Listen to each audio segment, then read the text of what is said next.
Company కానీ, లేకపోతే కపిల్ అనేటువంటి కంపెనీ కానీ, లేకపోతే లూలు అనేటువంటి ఒక సంస్థ కానీ, లేకపోతే ఇంకో సంస్థ కానీ ఇవన్నీ కూడా పక్క రాష్ట్రాల్లో భూముల్ని ప్రైవేట్ వ్యక్తుల దగ్గర ప్రభుత్వం దగ్గర ఆక్షన్లో కొంటున్నప్పుడు ఒక్క ఆంధ్రప్రదేశ్లో మాత్రమే 99 పైసలు వారు దొరుకుతుంది. భూమికి డబ్బు కట్టక్కర్లేదు, నిర్మాణానికి డబ్బులు ప్రభుత్వం ఇస్తుంది, అద్దెలు మీరు తీసుకున్నప్పుడు ఆ సంస్థలు ఎందుకు, మీరు కూడా రెడీ అయిపోవచ్చు కదా. ఇవన్నీ తప్పు కాదు ఒప్పు అని చెప్పి చూపించేటువంటి సంస్థకు కూడా ఒక టీవీ ఛానల్కి విశాఖపట్నంలో ఎకరన్నర భూమి దగ్గర 100 కోట్ల రూపాయలు విలువైనటువంటి భూమి, అది కూడా కోర్టు చాలా క్లియర్గా చెప్పింది. ఆ ఎట్టి పరిస్థితుల్లో నిబంధనలకి విరుద్ధంగా భూ కేటాయింపులు జరగడానికి వీల్లేదు అని చెప్పినా సరే బరితెగించి ఆ సంస్థకి భూమి ఇస్తారు.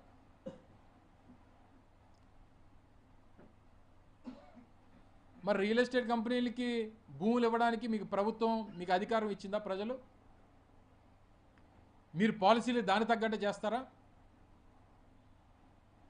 మీరు చేసేటువంటి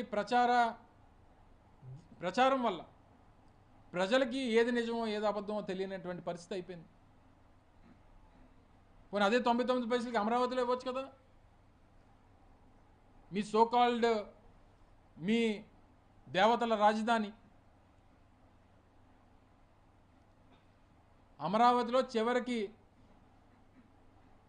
వీరు దైవం అంటే ఏదో భక్తి ఉన్నట్టు, మీరు చేస్తున్నటువంటి మీకు ప్రేమ ఉన్నట్టు, వెంకటేశ్వర స్వామి మీద మీకున్నటువంటి అపారమైనటువంటి భక్తి ఉన్నట్టు మీరు నటిస్తూ ఉన్నారే. మరి అదే వెంకటేశ్వర స్వామి వారి దేవాలయ నిర్మాణానికి 50 లక్షల రూపాయలు కేటాయించారు అమరావతిలో భూమిని. తిరుమల తిరుపతి దేవస్థానానికి 50 లక్షల రూపాయలకి ఎకరం భూమి కేటాయించారు. మరి మీకు అంత భక్తి ఉన్నప్పుడు వెంకటేశ్వర స్వామి వారి తాలూకా ప్రసాదం మీద తప్పుడు ప్రచారం చేసి రాజకీయానికి వాడుకోవాలనేటువంటి ప్రయత్నం చేశారే. అదే వెంకటేశ్వర స్వామికి 50 లక్షల భూమి ఎకరానికి. దైవ కార్యక్రమమే కదా, గుడి నిర్మాణమే కదా. అదే టీటీడీకి 99 పైసలకి ఇవ్వచ్చు కదా. మీ అమరావతిలో మీ రియల్ ఎస్టేట్కి మాత్రం మీరు భూములు దాచుకుంటారు, వాటిని అమ్ముకుంటారు. విశాఖపట్నం లాంటి విలువైనటువంటి భూములు ఉన్నటువంటి నగరానికి మాత్రం ఇష్టం వచ్చినట్టు మీరు భూ కేటాయింపులు చేస్తారు. తిరిగి వైఎస్ఆర్ కాంగ్రెస్ పార్టీకి అభివృద్ధిని అడ్డుకోవాలనేటువంటి ప్రయత్నం వైఎస్ఆర్ కాంగ్రెస్ పార్టీ చేస్తుందన్నటువంటి ఒక ప్రచారాన్ని చెప్పమనండి. 24 మాసాలు 2 సంవత్సరాలు అయింది కదా. ఏ కంపెనీ వచ్చింది, ఎంతమందికి ఉద్యోగాలు ఇచ్చారు చెప్పమనండి. వారిని అనౌన్స్మెంట్లు తప్ప, పబ్లిసిటీ తప్ప, వచ్చినటువంటి అనౌన్స్మెంట్స్ని మార్కెటింగ్ చేసుకోవడం తప్ప. చివరికి నిన్న ఎక్కడో హోర్డింగ్ చూసా చంద్రబాబు నాయుడు గారు, ఇంటి ఫుడ్ తినండి జంక్ ఫుడ్ తినొద్దని. అది కూడా ప్రచారమే. చివరికి ఆ స్థాయికి దిగజారిపోయారండి. అంటే ఇంకేం ప్రచారం చేసుకోవాలో తెలియక ఓ పక్క పిల్లల్ని కనమంటాడు, ఓ పక్క ఇంటి భోజనం తినమంటాడు. ఆయనకి మాత్రం ఒకటే, ఊరందరికి మాత్రం 3 కావాలంటున్నాడు. పోనీ సరే ఆయనది అయిపోయింది ఎరా, పోనీ మీ అబ్బాయి అన్న 3 కన్నాడా? ఆయన ఒకటే కదా. మరి మీరు ప్రపంచానికి సూక్తులు చెప్తారు.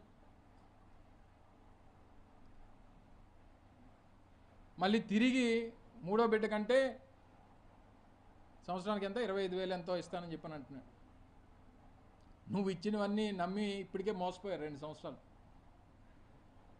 మీరు చెప్పినటువంటి మాటలు నమ్మి మోసపోయారు ప్రజలు. ఇంకా తప్పుడు ప్రచారం, ఇంకా వైఎస్ఆర్ కాంగ్రెస్ పార్టీ మీద కడుపుమంట, జగన్మోహన్ రెడ్డి గారి మీద కడుపుమంట. మీకు చేత కాదు, చేసినటువంటి వారిని చూసి ఓర్వలేరు. ఇదే విశాఖపట్నంలో 55 ఎకరాలు మీ అల్లుడు గారి తోడల్లుడు స్థానిక ప్రజాప్రతినిధి 5,000 కోట్ల రూపాయలు విలువైనటువంటి భూమిని తన ఆధీనంలో పెట్టుకుంటే, తిరిగి ప్రభుత్వ భూమిలో నిర్మాణాలు చేస్తూ ఉంటే మాట్లాడినటువంటి నీ ప్రభుత్వం ఒక ప్రభుత్వం తిరిగి దాని 1000 కోట్ల రూపాయలు భూమి ఉంటుందని చెప్పి ఆక్రమించుకున్నటువంటి వ్యక్తే దాన్ని ఇది 1000 కోట్ల రూపాయలే ఉంటుంది, 5000 కోట్ల రూపాయలు కాదు అని చెప్పి ఆయనే ఒప్పుకుంటాడు. వారి మీద చర్యలు ఉండవు. ఈ సందర్భంగా తెలియజేస్తూ ఉన్న రాష్ట్ర వ్యాప్తంగా ఉన్నటువంటి ప్రజానికానికి అందరికీ కూడా గడిచినటువంటి 24 మాసాల్లో విశాఖపట్నంలో జరిగినటువంటి భూదోపిడీ, ఊరు పేరు లేనటువంటి కంపెనీల పేరిట చేసినటువంటి అలాట్మెంట్స్, వీరి అనుయాయులు వీరి కుటుంబ సభ్యులు దోచుకున్నటువంటి విశాఖపట్నంలో ఉన్నటువంటి భూములు, ఒక్క విశాఖపట్నంలోనే కనీసం 25,000 నుంచి 30,000 కోట్ల రూపాయలు విలువైనటువంటి భూముల్ని ఈ 2 సంవత్సరాల్లో ఈ కూటమి ప్రభుత్వం పెద్దలు దోచుకున్నారు. ఇది ఒక పెద్ద స్కామ్. ఈ పాలసీయే పెద్ద స్కామ్. ఈ పాలసీ ద్వారా విలువైనటువంటి ప్రభుత్వ ఆస్తుల్ని, ప్రభుత్వ భూముల్ని, విశాఖపట్నంలో విలువైనటువంటి సంపదని ఈ ప్రభుత్వం దోచుకుంటా ఉంది. ఈ ప్రభుత్వంలో పెద్దలు దోచుకుంటా ఉన్నారు. దీన్ని కప్పిపుచ్చుకోవడానికి తప్పుడు ప్రచారాన్ని వైఎస్ఆర్ కాంగ్రెస్ పార్టీ మీద మళ్ళీ మొదలుపెట్టారు. దయచేసి ప్రజలందరూ కూడా గమనించమని చెప్పి కోరుతా ఉన్నా.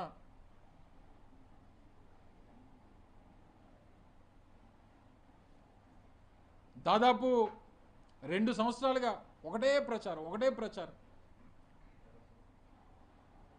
చంద్రబాబు నాయుడు గారు కొడుకుని పొగుడతాడు, కొడుకేమో తండ్రిని పొగుడతాడు. ఒకరినొకరు జాకీలు పెట్టి లేపుతూ ఉంటారు. వీరు ఇష్టం వచ్చినట్టు ఒక పక్క దోపిడీ, ఒక పక్క తిరిగి తప్పుడు ప్రచారం వైఎస్ఆర్ కాంగ్రెస్ పార్టీ మీద చేయడం. మరొకసారి క్లియర్గా తెలియజేస్తూ ఉన్నా, వైఎస్ఆర్ కాంగ్రెస్ పార్టీ మా పార్లమెంట్ సభ్యుడు గురుమూర్తి గారు వేసినటువంటి బిల్లు కేవలం వీరు చేసినటువంటి తప్పుడు అలాట్మెంట్స్, రియల్ ఎస్టేట్ కంపెనీలకి పాలసీ పేరిట చేసినటువంటి భూ దోపిడీని,